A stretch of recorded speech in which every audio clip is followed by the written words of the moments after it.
Revisit your list.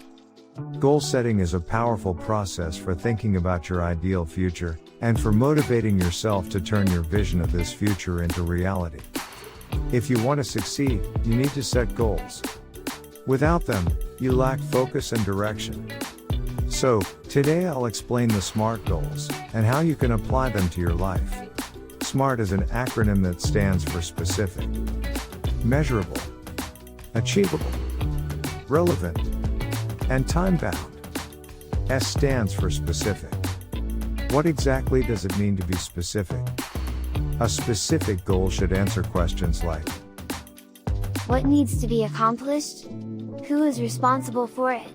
What steps will you take to achieve it? For example, I want to have a lot of money. Or, I want to be better body. what does all of this even mean? These goals are not a SMART goal because these are not specific. A better example would be: I want to have $1 million in next 5 years. Or all going to the gym 4 times a week, for 1 hour workout. You could even mean more specific. 4 times per week could mean every Tuesday, Friday, Saturday, and Sunday. M stands for measurable. SMART goals should be measurable in that you can track and quantify the goal's progress. If your goal is simply defined as lose body fat, how will you know when you achieve this goal? You need to define exactly what body fat percentage that you want to achieve, 6% to 13% for example. Basically, you break the big targets into other smaller objectives. A stands for achievable. Designing your goal to be achievable sets you up for success, because you'll be more likely to continue working on a regular basis. Setting attainable goals makes them possible. For example, I want to make $1 billion by the end of the day. It is impossible goals. A much more attainable goal would be making extra $50 by the end of the day. When you've achieved it, you can then go a step further and try earning extra $100. R stands for relevant. Nobody wants to set goals for the sake of setting them.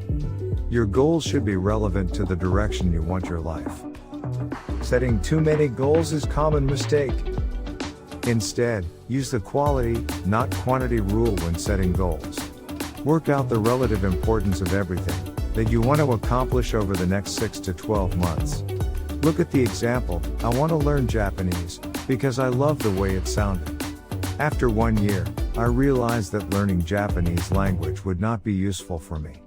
So I stopped learning Japanese language, and it took too much of my daily time, while I was getting nothing out of it. I know, speaking Japanese fluently would be great, but it is not relevant to overall career plan. So ask yourself why you want to obtain this goal before making commitment. T stands for time-bound. A SMART goal must be time-bound in that it has a start and finish date. If the goal is not time-constrained, there will be no sense of urgency and, therefore, less motivation to achieve the goal. If you don't set a deadline, you have basically unlimited time to take your action to achieve your goals. When you have a deadline, your sense of urgency increases and you're motivated to achieve your goal. For example, building on the goal above. On September 1st, I will register a membership at my local gym center. To be healthier, I will work out 4 days a week. Every week, I will aim to lose 1 pound of body fat. By the end of September, I will have realized my goal if I lose 4 pounds of fat over the course of the month. Now that you know what a SMART goal is, why it's important, and the framework to create one, it's time to get inspired to put that information into practice. If you have any goals that you're focusing on, let me know what you're working towards in the comments below. Together, we'll become brighter than today.